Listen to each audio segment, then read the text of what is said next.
Já tá dando. Tá gravando. Então tá. Bom, estou aqui com meus convidados, né? Dois, vamos dizer assim, expertos nessa área de tecnologia em educação, robótica, né? E eu vou começar com o professor Alexandre de Oliveira, meu amigo de muitos anos na faculdade, né? Bastante história, E né, Fabiano? bastante história nós temos aí, né? O Alexandre também se formou comigo em História na FAPA, também antes disso já era da área de técnica de informática, né? Da TI, né? Ele tem bastante conhecimento e agora está no mestrado da URGS, né? Em tecnologia na educação. E depois eu vou contar um segredo do professor Alexandre. Lucas, né? Antes de dar os boas-vindas, só quero te perguntar uma coisa: você é gremista ou colorado? Eu não tenho time, na verdade. Não tem time, tá? Que O bom. que ganhar. Eu tenho que É o que ganhar. ganhar. Tudo bem. Então, olha só, já que tu é gremista e colorado, os ouvintes que são gremistas, em 2000, tem um cara aí que está participando do programa hoje que foi responsável pela derrota do Grêmio. Foi Essa responsável pela história é derrota boa, do essa Grêmio. história é boa. História boa, depois ele vai contar, mas lá no final, lá ele vai contar. Deixar para os créditos, né? E isso, Lucas, que ele é gremista, tá? É torcedor do Grêmio, a família assim, ó, todas de gremista, tá? E o cara foi lá, fez o Grêmio perder em Caxias, tomou 3-0 lá, tá? E o pior é que é verdade a história. Os Colorados vão te agradecer, cara, hoje. Mas tudo bem, vamos lá. Xande, bom, vamos começar, então, falar sobre um pouco de robótica, né? Qual é o conceito e a origem da robótica? Como é que surgiu isso, né? E por que surgiu a robótica? Em primeiro lugar, boa noite para ti, tá? Boa noite, que bom que tu tá aqui, cara. Não, primeiro eu quero agradecer, Fabiano, né? Além de colegas, né, de profissão, posso dizer aí que foi um irmão que a vida deu, né, cara? Teve muita história para contar aí. Então eu quero te agradecer de antemão aí já o convite, né? Porque sempre que a gente estiver falando de educação, eu sou parceiro, né, cara? Então não é só o churrasco que a gente vai, né? Aniversário das crianças, a gente também participa para discutir a educação, que é um ponto fundamental para qualquer civilização, né, cara? Então, essa minha caminhada aí entre o mundo da tecnologia e da educação já vem de bastante tempo aí, né? Há mais de 15 anos. Aí trabalhei em empresas de tecnologia, me formei em, que nem tu já comentou, né? Informática, eu fiz mecatrônica a nível tecnológico, né? Depois fiz a licenciatura, fiz pós em projetos, e hoje eu navego ali um pouco como aluno especial pela URGS no mestrado, fiz até já umas cadeiras de doutorado, que foi aí que eu conheci o Lucas, aí, que é o nosso convidado aí, né? Já agradecer também ele pela participação. E também já andei pelo IFE, lá no mestrado profissional também que tem na área de educação, que é o Instituto Federal do Rio Grande do Sul. Cara, assim, a robótica a gente pode pegar duas linhas, né, Fabiano? A primeira, assim, pode ser de uma linha mais industrial, histórica, assim, né? A robótica a serviço da Revolução Industrial, né? Do ponto de vista bem industrial mesmo, né? De como vem aqui lá do Taylorismo, né? De um ponto mais social e trabalhista. Mas eu acho que o que é o mais interessante e legal para a gente conversar aqui é a robótica educacional, né? Que essa eu acho que é mais interessante para a gente poder aprofundar, que a gente consegue traçar um paralelo com a educação, né? Isso é bom tu falar, porque tem alunos, tem professores que estão escutando, né, nesse exato momento, e até serve também, né, de atenção para eles, né, para saber o que é um pouco mais da robótica, né? Claro, porque quando a gente fala em robótica, a primeira imagem, eu acho que vem, Fábio, é quase natural, assim. É a gente pensar num robozinho, né? Até tem um robozinho impresso com uma impressora 3D aqui. Isso aí. O cara pensa num robô, né? Um robô humanoide ainda, né? Que é mais interessante. A gente pensa meio que um robô humanoide, né? E a robótica, de uma forma geral, ela é muito mais ampla que isso, né? Ela envolve diversas áreas do conhecimento e da ciência, né? Envolve engenharia, envolve eletrônica, envolve matemática, envolve lógica, envolve, enfim, né? Um conjunto grande de conhecimentos humanos, né? Então, de certa forma, então, a primeira coisa, então, seria essa parte mais industrial da robótica, que eu acho que é interessante, mas o nosso foco, como é a educação, acho que a gente pode deslocar para esse ponto mais específico da robótica educacional. Cara, nós temos aí, enquanto o Brasil vivia a ditadura, Fabiano, em 64, nós temos um cara aí que, para quem já é um pouco do mundo aí, o Lucas também pode me ajudar, né, com alguns dados depois, mas assim, de forma bem resumida, assim, né? Claro que é um tema super complexo e daria para falar horas e horas, mas eu vou tentar resumir até para que todos possam acompanhar, porque tem aluno, tem professor, né? Tem gente de toda a área aí nos acompanhando no podcast. Então, assim, em 64, quando a gente vivia uma ditadura, tem um cara que chamava Seymour Papert, né? Que estava lá nos Estados Unidos, no MIT, né? Que é uma das universidades mais conceituadas, né? Que tem no mundo, junto com Harvard. Sim. E ele, então, cara, estava lá, o cara é matemático, e ele é considerado, assim, um dos pais da robótica educacional. Porque ele foi... olha com quem o cara estudou, né, cara? O cara estudou com o Piaget, né? Ele é pupilo do Piaget. Só o Piaget ele estudou. Só com o Piaget, assim, né? Nada mais, nada menos com o Piaget, né? Piaget, e esse cara, então, tá lá no MIT, cara. Em 64, ele fundou um laboratório de inteligência artificial lá no MIT, né? Então, quando o Brasil vivia uma ditadura, os caras lá já estavam criando um laboratório de inteligência artificial para estar pesquisando e estudando, né? Então, o Brasil dando passo para trás na ditadura e os caras lá voando em 64 normal, com outra coisa, né? Então, esse é o primeiro ponto, acho que é interessante falar. Esse cara é o pai da linguagem logo, que para quem é da robótica, assim, mais, conhece, é uma tartaruguinha, é uma linguagem bem famosa, que foi desenvolvida exatamente para que o Papert era um cara que, ele criou até, né, uma teoria que é chamada de construcionista, né, que visa a autonomia, que visa a colaboração, o pensamento lógico, né? O aluno, né, ser o próprio, assim, né, desenvolver aquela coisa bem mão na massa que a gente fala hoje, que está bem em voga, né? Então, se nós temos o construtivismo com o Piaget, nós temos aí com o Papert, né, o construcionismo, do cara criar um robô, né? O robô é mais amplo do que esse robozinho humanoide, né? Sim, pensa na robótica muito mais além, claro. Pensa na robótica como algo mais amplo, que envolve várias áreas do conhecimento e que a gente pode colocar isso para criar algo, né? Então, por isso, construcionismo, né? Criar algo. Né? Eu não sei se o Lucas quer contribuir com alguma coisa, mas eu vou navegando aqui, vocês vão me interrompendo, tá? Não tem problema. Tá. Então, a gente está falando, então, na década de 60, cara. O cara que é o pai aí a gente pode dizer que da robótica educacional é o Papert, então, que cria essa teoria que é o construcionismo, né? Desenvolve essa linguagem chamada logo. Lá em 67, então, o Brasil caminhava ali para o AI-5, né, na fase mais dura da ditadura, e os caras já estavam criando então, uma linguagem de programação para aprender, né, porque ele defendia, o Papert, é muito interessante que ele defende que todos os alunos deveriam aprender, né, de certa forma, a programar para criar algo, construir mesmo, né, essa ideia do construcionismo, né, de tu criar algo, concretizar algo, né, porque a ideia é ter uma aprendizagem significativa a partir da realidade, e até dá para ter um pouco da questão do Paulo Freire, né, ter um vínculo com a realidade do aluno, né? O que o Paulo Freire muito falava, né? Que a aprendizagem a partir, né? Na pedagogia da autonomia, lá no famoso livro do Paulo Freire, fala que tem que ter uma relação direta para uma aprendizagem significativa, né? Como o Ausubel também falava. Então, o Papert, então, desenvolve essa questão da linguagem, até deve ser bastante conhecido, né, Fabiano? A Lego, né? Até tem um robozinho aqui da Lego. Eu não sei se vai dar para ver muito bem, mas sim. Esse aqui é a Lego, cara, quando volta, a Lego, além de brinquedo, quando desenvolve esses robôs da Lego, que são bem famosos até assim, em escolas, né, e no meio, assim, em geral, ele que ajuda a desenvolver, né, de certa forma, esses primeiros robôs que são para programação e aprendizagem da robótica educacional, né.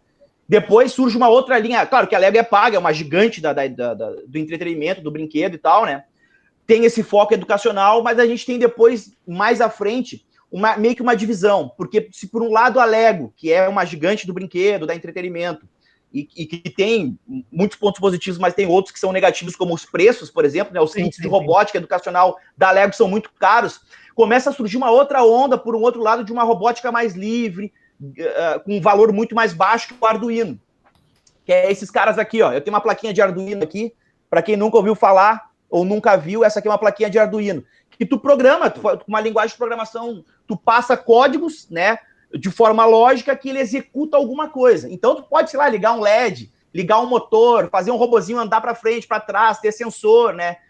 Então, de certa forma, Fabiano, é um pouco isso, né. Então a robótica nasce mais ou menos nesse contexto da década de... A robótica educacional, né, eu tô falando. Sim, a educacional. Nasce nessa década de 60 aí, no laboratório, então, do MIT, lá nos Estados Unidos, e a principal figura, né, que a gente tem aí, como a gente chama o pai da robótica educacional, seria o Seymour Papert, tá? Que é um matemático, então, e é um pesquisador que está vivo até hoje ainda, é um cara, assim, que está vivo até hoje, então é muito interessante, que ajudou muito aí o avanço, né, aquilo que a gente espera da educação, né, que é avançar de forma construtiva, que é conectar as áreas do conhecimento humano, cara, que eu defendo muito isso, né, da gente conectar a vida, né? Eu vou resolver um problema, sei lá, um problema ambiental. Uma vez eu dei aula para meus alunos e disse assim, cara, vocês vão ter que criar uma solução ambiental para as queimadas, que o ano passado estava muito forte, né, a questão das queimadas. Tive aluno que, Sônia, então eu vou criar um drone, um robozinho, que vai ter um sensor no meio da floresta, que ele vai dar pelo GPS um sinal de fumaça quando tiver uma queimada, manda para os bombeiros vão lá naquele local,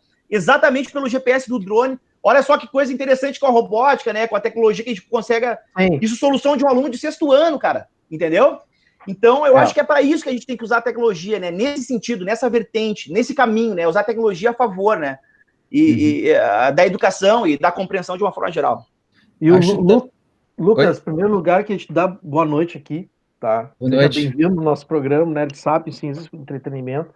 E aí, tu queria fazer uma colocação, até que te interrompi, mas pode fazer a colocação e puxar esse gancho do Alexandre, por favor. Eu acho também, eu gostaria só também de complementar um pouco, né? Porque, assim, a ideia da robótica, ela vem de muito antes, é uma ideia histórica, né? Se você for olhar nos documentos mais antigos, você vai ver mitologia que fala sobre robótica, ou como a gente vai conseguir criar um ser humano artificial, algumas vezes, ou uma máquina de automação de trabalho. Já tem os trabalhos, tem os documentos lá que falam do Herão de Alexandria, no século, não lembro aqui de cabeça, mas bem antes de Cristo, né?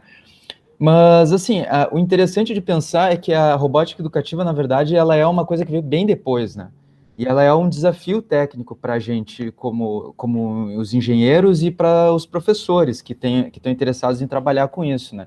Sim. Acho que o Papert ele é muito interessante porque ele diz assim, ele diz assim, bom, a gente pode pegar e ensinar as crianças a programarem, e ensinar os adolescentes a construírem robôs, porque isso com isso a gente está desenvolvendo as capacidades cognitivas e promovendo o aprendizado de mais diversas habilidades que eles vão ter, né? Então, ele trazer esse discurso. Mas, vamos dizer assim, quando ele estava... a palavra robô surgiu em 1930, né? Ou 1920, por ali. Era uma peça de teatro, né? Sobre um grupo de pessoas que constroem seres mecânicos e, no final, esses seres mecânicos se revoltam e acabam com toda a sociedade, né? Então, teve pelo menos 40, 50 anos antes da gente ter uma tecnologia que a gente pudesse levar para as escolas, né? E aí tem agora essa questão da Lego, dos produtos que já existem para trabalhar com robótica, né?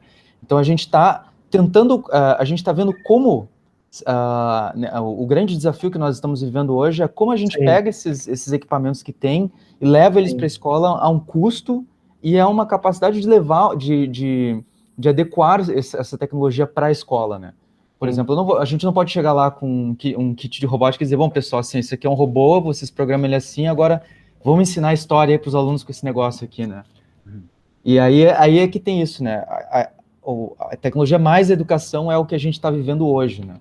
Que é o nosso desafio. Vocês sabem que nas duas escolas onde eu trabalho, que o Alexandre trabalha comigo também no Kennedy e no INED, em Cachoeirinha, foi colocado como disciplinas de robótica, né? Então, tem as disciplinas de robótica para todos os anos, né? Desde da educação infantil, da educação fundamental até o ensino médio. E quando foi colocado, foi o ano passado, se eu não me engano, que o INED colocou robótica, a gurizada achou que ia fazer o C3PO e o R2D2, né? E vai muito mais além, porque aí a escola tem sala maker, né? Vai muito mais disso. E desenvolver essa parte cognitiva e criativa do estudante, né? Isso é bem interessante. Mas o Lucas falou uma coisa sobre a questão do robô, que vem antes lá da década de 30. Tem um filme, acho que do impressionismo alemão, se eu não me engano. Eu não sei se é do impressionismo alemão, agora não sei. Mas tem um filme que fala sobre isso aí, a questão da robótica, que é o Metrópolis. É um filme de 1927, que ele falava sobre uma fábrica e tinha um robô que era substituído pelo ser humano, né? Se passava num futuro. Faz muito tempo que eu vi. E já falava sobre essa questão da robótica, né? É interessante isso aí, né? Antes de colocar a situação da robótica como educação, né? E a questão industrial, já nos Estados, não sei se eu não me lembro se é norte-americano ou alemão esse filme, mas é bem interessante, é um filme mudo até, né? De 1927, Metrópolis. Mas falando sobre um pouquinho, a gente deu um passo do início da robótica, queria a gente conversar sobre a educação, uma coisa puxa a outra, né? Não tem que fugir. Então eu queria saber de vocês qual é o panorama geral da educação. A gente está vivendo um processo de pandemia, né? Então, as escolas estão fechadas, né? Não se sabe quando nós vamos voltar, é uma incógnita. E eu queria saber de vocês qual é o panorama geral da educação dentro da pandemia. Vou começar com o Lucas já, e aí depois já passo a bola para o Alexandre já. Pois é, né? O panorama da educação durante a pandemia é uma situação bem complicada de falar, né?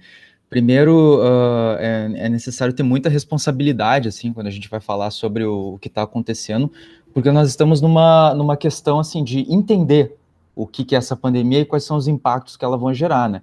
E o processo é em todos os níveis, no nível do trabalho, no nível da convivência, no nível da vizinhança, né, dos meus vizinhos, assim, a gente tem agora que se preocupar com coisas que antes a gente não tinha que se preocupar, né? E assim, a gente passou 3 meses já, indo para o 4º mês, né? E a minha impressão, assim, é de uma espécie de interrupção, né? Eu tenho conversado com alguns professores para minha pesquisa de doutorado, né? E o interessante, assim, que eu diria é que eu anotei aqui a frase direitinho, né? Parece assim que o desafio antes era trazer a escola, a tecnologia para dentro da sala de aula. Todos os professores já falavam isso de todos os níveis, né? Que aquela coisa assim, bom, a gente está... hoje em dia o entregador tem que saber usar o celular. O entregador tem que tomar cuidado, porque se ele baixar um programa, um malware no celular dele, ele perdeu o dinheiro dele. Ele vai ser roubado, sabe? Ele perdeu o ganha-pão dele, sabe? Isso assim, falando dos mais novos empregos aí que estão surgindo nas plataformas, né? Então, hoje em dia, a gente precisa trazer a tecnologia para dentro da escola por causa disso. As pessoas precisam ser formadas, precisam desenvolver um letramento digital, né? Precisam desenvolver uma capacidade de olhar para o computador e, pelo menos, saber mexer, né? Mas o que acontece é que houve uma inversão, né? Agora a sala de aula foi trazida para dentro da internet, né? A sala de aula foi levada para dentro da tecnologia, assim. E acho que isso virou, assim, de cabeça para baixo, assim, né? Os professores que eu tenho conversado, assim, muitos deles falam de uma espécie de reinvenção, né? Que eles estão criando novos métodos de ensino, estão testando coisas que eles achavam interessante, que tinham alguns potenciais, como aulas virtuais, grupo de WhatsApp da turma, EAD, Moodle, todas essas questões, e eles agora estão tentando lidar com isso. E sempre que eu converso com eles, tem uma série de questões que eles ainda não conseguiram pensar também, né? Por exemplo, a legislação trabalhista sobre isso, né? Eu converso quando eu estou falando com os professores, eles falam, estou aqui 10 da noite, estou no WhatsApp aqui recebendo uma mensagem que eu tenho que preparar para amanhã, aí tem um aluno que não recebeu o trabalho, não sei se ele vai conseguir me entregar e coisa, e eu pergunto para o professor, mas isso é horário de trabalho? Como é que vocês vão saber se é horário de trabalho ou não para cobrar, né? Então, tem esse lado da legislação, e ainda por cima tem um lado bem cruel da realidade brasileira, né, que é o digital divide, como é chamado, né, essa divisão digital que tem.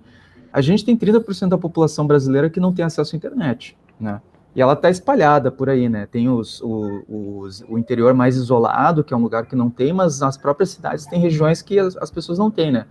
Existem iniciativas agora para você pagar um plano de celular para um aluno de cursinho, né, que não pode ter o cursinho dele. Então, você vai lá e quer fazer uma caridade, paga um plano de celular para ele, né? Então, assim, era uma interrupção do meio de ter e agora tudo foi jogado de cabeça para cima, né? Essa é a minha vista, assim, né? Alexandre, tua visão cara, sobre eu vou só complementar, geral acho que o Lucas abordou super bem esse tema, assim, cara. O panorama é isso, né, cara? Nós tivemos que não é nem consertar o avião voando, é fazer o avião voando, né, cara? Então é algo extremamente... A gente não teve tempo de fazer ele subir, a gente não teve tempo, não. A gente foi, né, de certa forma, foi uma ruptura, né? E como toda ruptura, seja na história, seja na vida, ela nos traz um arcabouço, assim, né, de desafios. Então, as mudanças, né, cara, os professores que, de certa forma, sabiam, né, que a tecnologia invadiria a sala de aula, de certa forma, né, agora tiveram que se adaptar, né, muito fortemente. Eu me lembro, né, de contribuir, como eu venho também da área da tecnologia, para mim foi um pouco mais tranquilo, né, Fabio, tu sabe disso. Sim, mas alguns colegas, a gente ajudou muito os colegas, né, cara, contribuiu muito os colegas também que não tinham... eu fui ajudado. A gente fez reunião de noite, né, Fabiano? Ele diz ali, eu me lembro que a gente fazia reunião de noite para mostrar como é que fazia a gravação e etc, né? Para mim foi mais tranquilo por ter já essa vertente da tecnologia na veia, né? Mas a maioria dos colegas não tinham. Então, eu acho que uma coisa interessante, só para complementar mesmo o que o Lucas falou, assim, eu acho que é essa questão do professor, sabe? De também buscar novos conhecimentos, buscar novas ferramentas, se desafiar. Isso que o Lucas falou é muito interessante, porque o Lucas me chegou a me entrevistar também para esse doutorado dele, a gente teve um bate-papo um pouco sobre essas questões da educação e tecnologia. E a gente conversava, cara, acho que um dos desafios é esse, né? A formação do professor, porque a academia hoje não olha, Fabiano, a gente foi colega de faculdade 4 anos, estudamos juntos todas as cadeiras, fizemos todos os trabalhos juntos. Cara, qual foi o nível e a porcentagem de tecnologia que nós aprendemos na faculdade? Zero, praticamente. Zero. Né? Zero. Claro que a internet, não, as redes sociais não eram o que é hoje, né? Isso a gente está falando de quase 15 anos atrás, né, Fabiano? Isso. 2009, 11 anos atrás. Foi 11 anos atrás, nós nos formamos em 2013.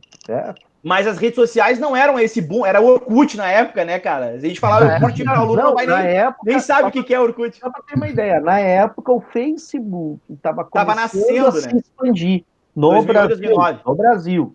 Estava se expandindo. Era por convite, né, ainda.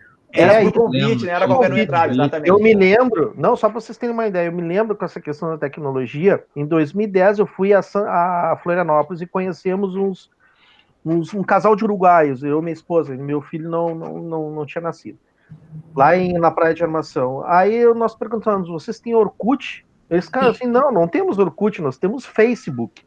Eu disse, tá, qual é o teu Facebook? E aí nós fizemos uma conta, no caso nem fui eu, foi a minha esposa, fez uma conta de Facebook para ter contato com esse casal de uruguaio. Então, estava recém chegando, se expandindo ainda o Facebook, né? Gente, verdade, então, de certa forma é isso, né, Fabio? Os desafios estão impostos em todos os lugares, né? Eu elencaria esses, né? Então começa na formação do professor, de ter pouco contato. Claro, hoje, até fazendo algumas cadeiras lá na URGS, eu tive contato com alguns professores que são da pós-graduação, mas que também dão aula na graduação. Eu perguntei, né, na pedagogia, como é que está hoje? Existem alguns movimentos, mas eu, de forma crítica, acho que está muito longe, né? Por exemplo, a cultura maker, cara, na URGS se fala muito pouco, né? No que eu andei, o Lucas pode confirmar isso também, né, cara? Ele fez o mestrado, doutorado dele lá na URGS. Porque tá muito longe, nos centros acadêmicos fala-se pouco do Maker, porque o Maker praticamente não tem, né? Se fala muito hoje, tem uma pesquisa muito forte, a professora Patrícia Bear tem uma pesquisa muito forte no ensino à distância, né? Ela é uma referência até no Brasil, assim, professora que é doutora lá que dá aula na pedagogia, na pós-graduação, no mestrado, doutorado lá da URGS. Mas a gente está falando então do ensino à distância, mas assim, ó, o uso de aplicativos tem algumas coisas também, a professora Liane Taroco, a Patrícia Silva, tem um pessoal, né, que tem um envolvimento, mas assim, eu ainda acho que está muito aquém. O Instituto Federal, por exemplo, que é o IFE, né, o Instituto Federal do Rio Grande do Sul, aqui em Porto Alegre, tem já uma conexão muito maior, o professor André Pérez, no Laboratório Maker aqui de Porto Alegre, da aprendizagem criativa e tal. Então a gente tem uns movimentos, mas são muito esporádicos, Fabio. Eu acho que não é uma estrutura, não há uma estrutura ainda que a gente pode dizer assim, não, a gente já está vivenciando isso da formação dos professores. Depois da formação dos professores, eu acho que tem um outro ponto, que é as escolas, né, cara? Que a realidade entre a particular e a pública são muito distintas, né? Nós trabalhamos, né, Fabiano, diretamente na escola privada, então a nossa realidade é diferente. A escola pública, como o Lucas falou, os alunos não têm acesso à internet, cara. Então, olha o desafio que é, né, Fabiano? Então, a gente vive 2 Brasils, né? Então, o desafio tá na formação, tá na execução, né? E tá um pouco no professor também de dar um peitaço muitas vezes, que foi o que o Lucas falou, assim, sabe? Eu concordo muito do professor experimentar muito, assim. Eu procuro experimentar nas aulas presencial ou remota. Eu toco violão para, sei lá, entendeu? Eu acho que para motivar os alunos a gente tem que tentar usar os nossos recursos aí para conseguir conectar e fazer, de fato, a aprendizagem significativa, que é o que a gente deseja, né, cara? Motivar os alunos, fazer eles aprenderem de forma do contexto, né? De forma contextualizada. Eu acho que é um pouco isso, assim. Então tá, pessoal. O papo tá muito bom.